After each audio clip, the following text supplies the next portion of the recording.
crushing, especially if you truly. I'm talking about people who truly believe that they can just quit their job now, work 4 hours a week, and make millions. Because there are a lot of people out there like that who wouldn't believe that, right? And it's just tough for them because it's giving them false hope. Hope is important, and when you take away someone's hope, it's very damaging, right? But I'm not saying take away the hope. Just sort of rein in the hope a bit more, right? Don't let it just go completely out there. That's what I'm saying. In terms of being totally unrealistic, let's be a bit more realistic, but still keep some of that hope alive.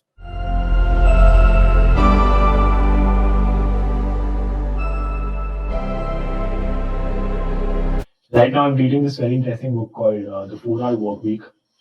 Oh yeah, I've heard of. I've seen it on Amazon, and everybody talks about it. It's very, very popular, right? Yeah, it's super popular. It's super popular, and I don't know. I've not gotten to the pages where he actually starts talking about how to create a lifestyle like that, where he calls it new rich, like the people. Yeah. I mean, there are tons of those kind of books. There's Rich Dad, Poor Dad by that guy.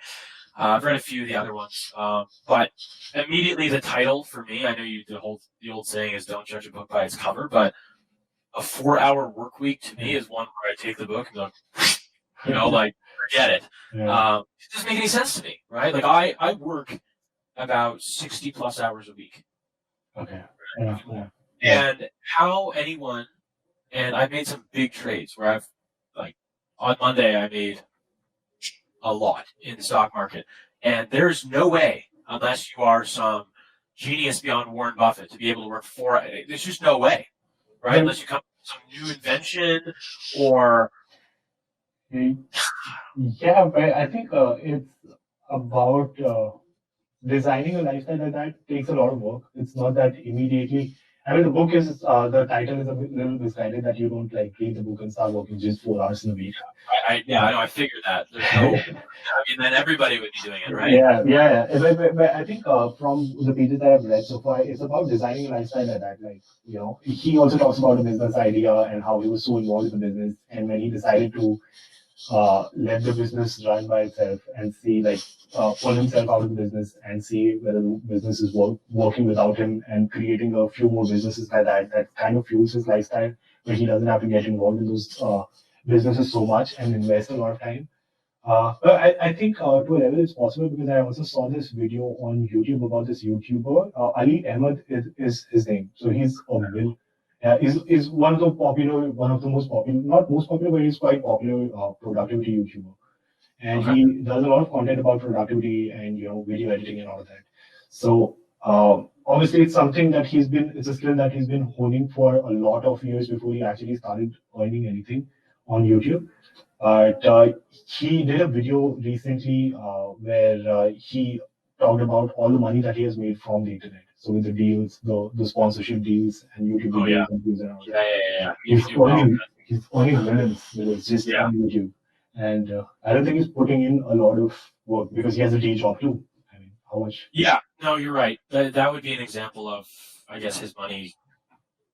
I mean, it's an extreme example, but you are correct, right? Yeah. A guy who's able to achieve that kind of popularity, and people are subscribing, companies are saying, hey, let me run your advertisement in the background if we'll pay you X amount of dollars. That's a fair example. But I guess for the average person, it would be tough to, Yeah, I like to believe, if you. Yeah, you're right.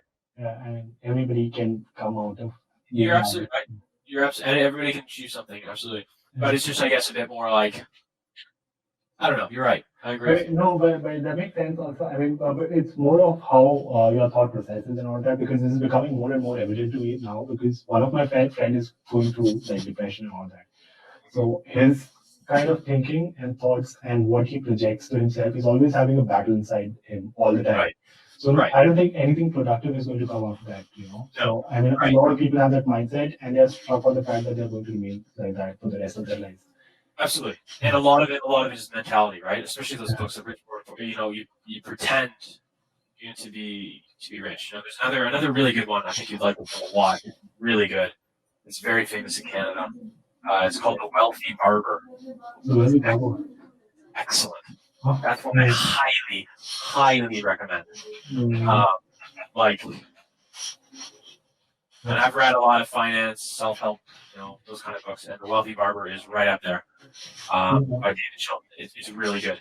And no, you're absolutely right. I guess my whole thing is, in a way, you need, definitely, if you have dreams, but I guess my point is, you need to be sort of feel like a little bit realistic about them, right? And in terms of not to shoot for the moon, absolutely, but you need to be kind of like, for instance, say if I want to be the fastest man in the world.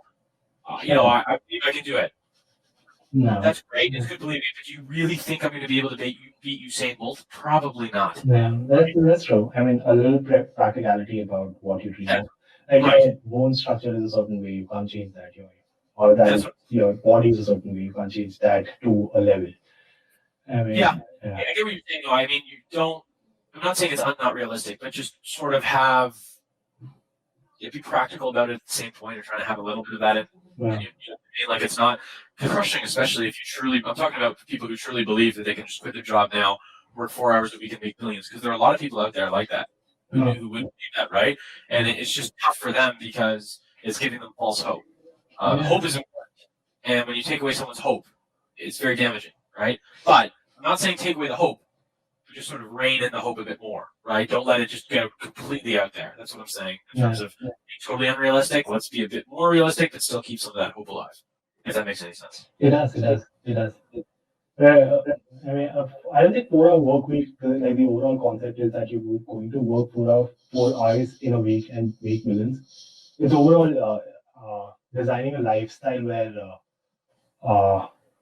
I mean, you don't just keep saving until the end that you're going to retire at a certain age, and you live very frugally till Right. the time that time comes. Right. And I mean, it's about like dividing those future savings and all that you're going to do in a certain way that you'll be able to enjoy your life. And I think that is not a very difficult dream to. I mean, if you learn about investing and you learn about how to invest just your money in the best way possible, I think that's a good way. I mean, just an example.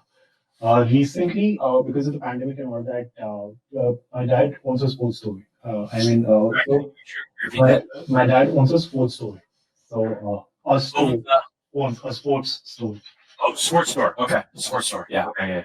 Yeah. Okay. So there's a gym that was closing down, and because of the pandemic, because the guy who owns the gym could not afford the rent anymore.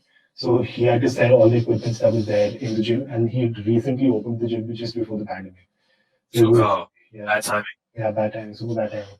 And he couldn't afford just keep giving rent without actually having really any real customers. Of course. And he sold the equipments to us for a certain price, and we sold it for about with a profit of over, like we sold it at a cost of 240% approximately. So we kind of. That's a business man. That's what I like to do. Yeah. Right. My motto is I buy for $1, sell for $2. Yeah. I mean, just understanding how that is done, and just finding a few niche markets, and then I've been doing that for years. Yeah, that's exactly what lifestyle design is.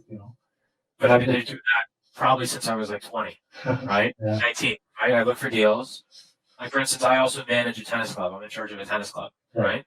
So I have we have a sports canteen, and I supply all the drinks and food and everything, and I get it for a really good cheap price through Costco and through I have other friends with memberships other places. Right. And I think that's overall. Price.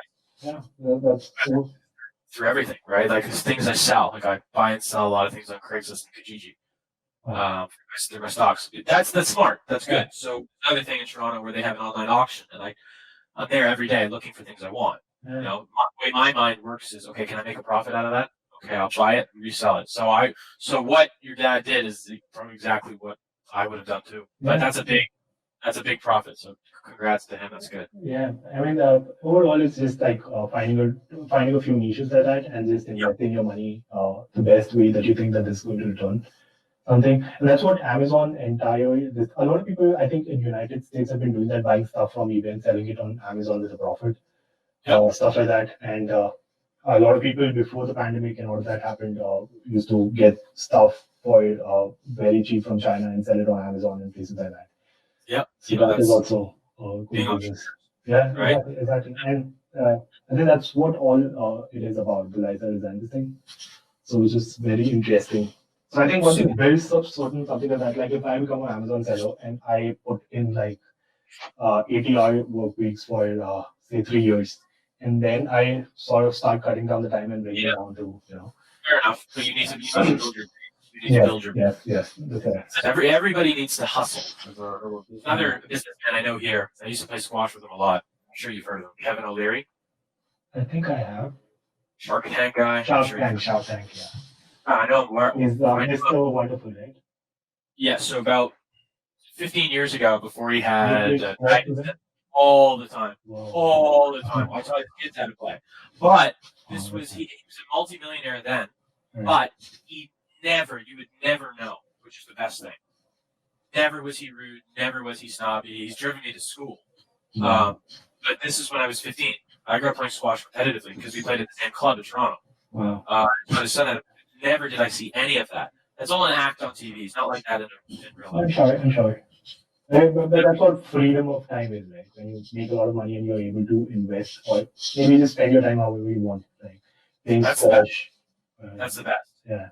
I mean, that's one of my goals. Right. Yeah, that's something that this guy Ravikant talks a lot about what actually being rich is and what actually financial freedom, what actually it means, and the definition of that is, I mean, it's like if somebody is telling you when to do what, in the sense that like you have to report to work at this time, you have to wear this to work. Yeah. Exactly. You're still sort of a slave. You're not like, you don't have freedom with your time and what you do when you want to do it. There's no freedom in that sense. There's no freedom in that sense. But I think the important thing is you need that base. So you need to do that for a bit. I think everybody does. Oh yeah. There's no, it just doesn't happen True. overnight. Yeah, that's true. That is true.